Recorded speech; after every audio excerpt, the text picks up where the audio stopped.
Hello दोस्तों, मैं महेंद्र सिंह। मेरे इस यूट्यूब चैनल ट्रेडिंग आर्ट पे आप सभी का हार्दिक स्वागत करता हूं। कैसे आप लोग? जैसा कि आज हम बात करेंगे कि ऑप्शन ट्रेडिंग से पैसे कमाने के 5 आइडियाज़। क्या है ऑप्शन ट्रेडिंग, कैसे करेंगे इसको, और क्या है वो आइडियाज़ कि जिससे हम ऑप्शन ट्रेडिंग से पैसे कमा सकें और हमारी फैमिली को अच्छे से सपोर्ट कर सकें। क्योंकि पैसा आज की डेट में बहुत ज़रूरी है और जिससे आप अपनी सारी ख्वाहिशें पूरी कर सकते हैं। ऑप्शन ट्रेडिंग में सबसे पहले तो हम जिस चीज़ के लिए एंटर होते हैं वो पैसा ही है। स्टॉक मार्केट में आने का सबसे पहला रीज़न यही होता है, पैसा। हमें कम समय में ज़्यादा पैसा चाहिए या ज़्यादा पैसा कमाना है, इसीलिए हम स्टॉक मार्केट में आते हैं। और उससे भी जल्दी यानी कि फ़ास्ट पैसा कमाना है तो हम ऑप्शन ट्रेडिंग या स्विंग ट्रेडिंग को चूज़ करते हैं या पसंद करते हैं। तो आज मैं ऐसे ही कुछ आइडियाज़ आपसे डिस्कस कर रहा हूँ जिससे आप ऑप्शन ट्रेडिंग में अच्छा पैसा बना सकते हैं। तो आइडिया नंबर 1, ऑप्शन ट्रेडिंग में जैसे आप लोग जानते हैं कि कॉल एंड पुट्स होता है।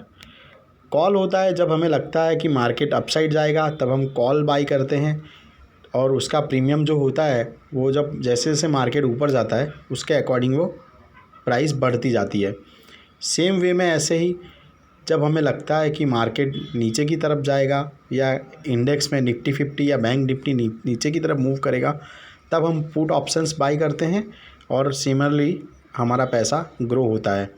इसी तरह से इसे कॉल एंड पुट्स ऑप्शन कहा जाता है, जो कि हम मार्केट की दिशा के अकॉर्डिंग वो किस तरफ जाने वाला है उसके अकॉर्डिंग बाई करते हैं, और हमारा टारगेट पूरा होने पर, हमारा जो सेटअप होता है उसको पूरा होने पर हम इसे सेल कर देते हैं।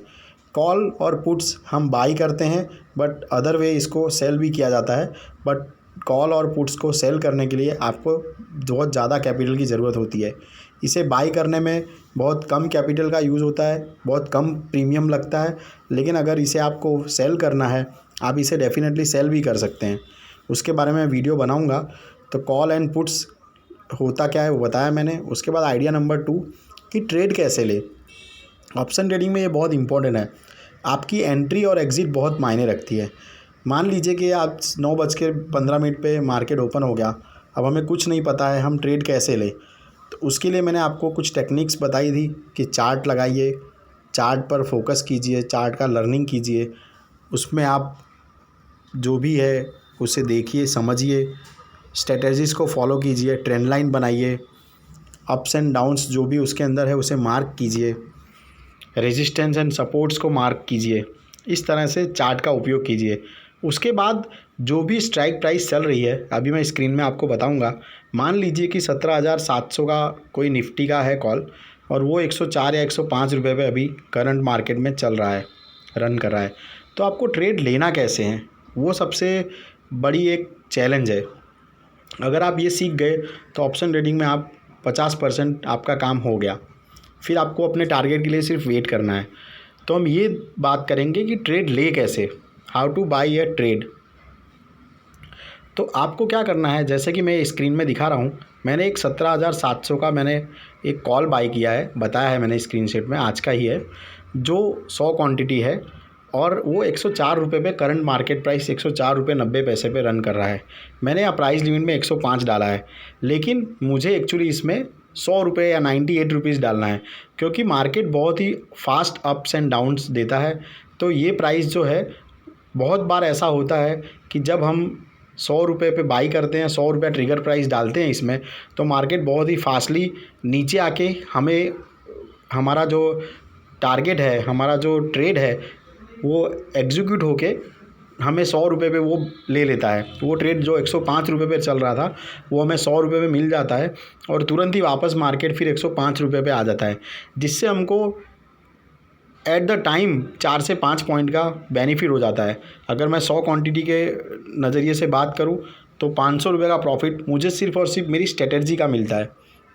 स्ट्रेटजी में आपको सिर्फ़ और सिर्फ जो भी प्राइस चल रही है, मान लीजिए एग्जांपल 105 का ले, या 110 चल रही हो, 120 चल रही हो, आपको उससे 5 से 7 पॉइंट का नीचे का बाइंग प्राइस डालना है।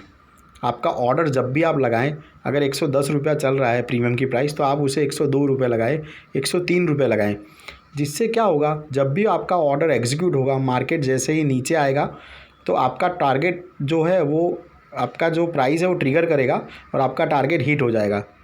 जैसे ही वो आपका टारगेट हिट होगा, मार्केट तुरंत फ्लैक्चुएशन की वजह से वापस 107, 108, 110 रुपये पे आ जाएगा, जिससे आपको इमीडिएट कम से कम 7 से 8 पॉइंट का बेनिफिट होगा। इसलिए आपको ये ध्यान रखना है और उसके बाद फिर तुरंत ही आपका ऑर्डर एग्जीक्यूट होते ही आपको 7 से 8 पॉइंट का बेनिफिट हो जाएगा। इसी तरह मैं आपको ये बताना चाहता हूँ। अब इसके बाद मैं बात करूँगा कि आप कितने पॉइंट का स्टॉप लॉस रखें, यानी एसएल कितना रखें। ये भी बहुत ज़रूरी आइडिया है मार्केट के अंदर कि आपको कितना पॉइंट एसएल देना है, क्योंकि प्रॉफिट आपका यहाँ पे अनलिमिटेड है, लेकिन लॉस आपको फिक्स करना पड़ेगा। जब तक आप अपने ऑप्शन ट्रेडिंग में अपने सिस्टम में स्टॉप लॉस नहीं लगाएंगे तो ये समझिए कि आप ट्रेडर के लिए काम कर रहे हैं। जो सामने कॉल सेल कर रहा है या पुट सेल कर रहा है, आप उसके लिए काम कर रहे हैं, ना कि अपने लिए। स्टॉप लॉस आपके कैपिटल को बचाता है, इसलिए जब भी आप काम करें मार्केट में तो स्टॉप लॉस लगाना बहुत ज़रूरी है। आपको बहुत बार ऐसा लगता होगा या नॉर्मली साइकोलॉजी ऐसी है कि मार्केट स्टॉप लॉस हिट करके फिर वापस चला जाता है।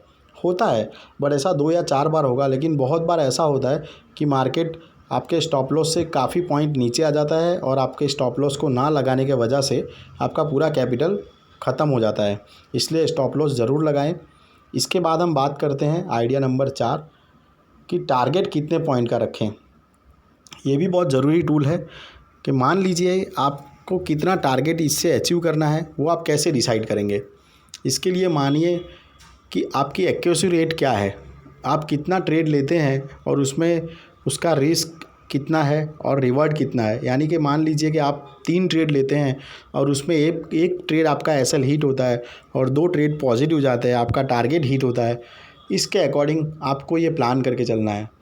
मान लीजिए कि आप 2 लोट में यानी कि 100 निफ्टी 50 में काम करते हैं, 100 शेयर बाई करते हैं, तो आपका जो टारगेट पॉइंट होना चाहिए वो कम से कम 40 से 50 पॉइंट का होना चाहिए। मेरे अकॉर्डिंग तो 60 पॉइंट का होना चाहिए। 20 पॉइंट का आपका एसएल और 60 पॉइंट का आपका गेन, यानी कि रिस्क टू रिवॉर्ड रेशियो जो हुआ वो 1:3 हुआ। 1:3 मिनिमम और सबसे बेस्ट इसमें बेंचमार्क है ऑप्शन ट्रेडिंग में, इसलिए 1:3 यानी कि 20 पॉइंट का एसएल और 60 पॉइंट का गेन टारगेट आपको लेके चलना चाहिए। जिससे क्या होगा कि ये प्रोबेबिलिटी का गेम है। अगर आपने एक वीक में 5 ट्रेड लिए और उसमें से 4 पॉजिटिव हुए, 1 नेगेटिव हुए, तो भी आपको लॉस कम होगा। इसके बाद बात करेंगे कि ट्रेड से एग्ज़िट कैसे करें, आपकी एग्ज़िट स्ट्रेटजी क्या होनी चाहिए। जी हाँ दोस्तों, ऑप्शन ट्रेडिंग में जैसे कि एंट्री इंपॉर्टेंट होता है, वैसे ही एग्ज़िट भी बहुत मायने रखता है। मान लीजिए कि कोई ट्रेड आपने 100 रुपये का बाई किया, 20 रुपये आपने स्टॉप लॉस लगाया। जैसे ही वो ट्रेड 110 या 115 होता है, आपको आपके एसएल को ट्रेल करना है, उसे 90 या 95 पॉइंट पे रख दीजिए, जिससे आपका रिस्क मार्केट में उस दिन के लिए कम हो जाएगा। जैसे ही वो 140 होता है, आप अपना प्रॉफिट बुक करके 120 पे लिखिए, अपने एसएल को ट्रेल कीजिए। जैसे ही वो आपके टारगेट पे पहुंचता है 160 पे, आप अपने एसएल को ट्रेल करके 150 पे लगाइए। और जब वो मार्केट 160 से ऊपर जाता है तो आपको ट्रेड से एग्ज़िट नहीं होना है। आपका टारगेट होने के बाद आपको ट्रेड से एग्ज़िट नहीं लेना है। आपको आपके टारगेट पे आपका एसएल ट्रेल करके 160 पॉइंट, मान लीजिएगा आपने 100 रुपये का लिया, 160 होते ही वहाँ पे आपको अपना जो प्रॉफिट है वो बुक कर लेना है और मार्केट को रन करने देना है, आपके प्रॉफिट को रन करने देना है। ट्रेड से एग्ज़िट नहीं लेना है। इस बात को आप खास ध्यान रखिए। आपको आपके ट्रेड को, आपके प्रॉफिट को रन करने देना है, ना कि उसे कट करना है। बहुत बार हम 60 पॉइंट या 100 रुपये पे 60 पॉइंट लेके निकल जाते हैं और पता लगता है कि वो आगे 40 पॉइंट और बढ़ गया, 50 पॉइंट और बढ़ गया।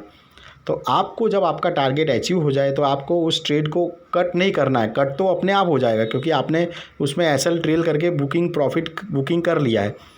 इसलिए इस एग्ज़िट स्ट्रेटेजी को आप फॉलो करिए, डेफिनेटली आपको इससे बहुत फ़ायदा होगा।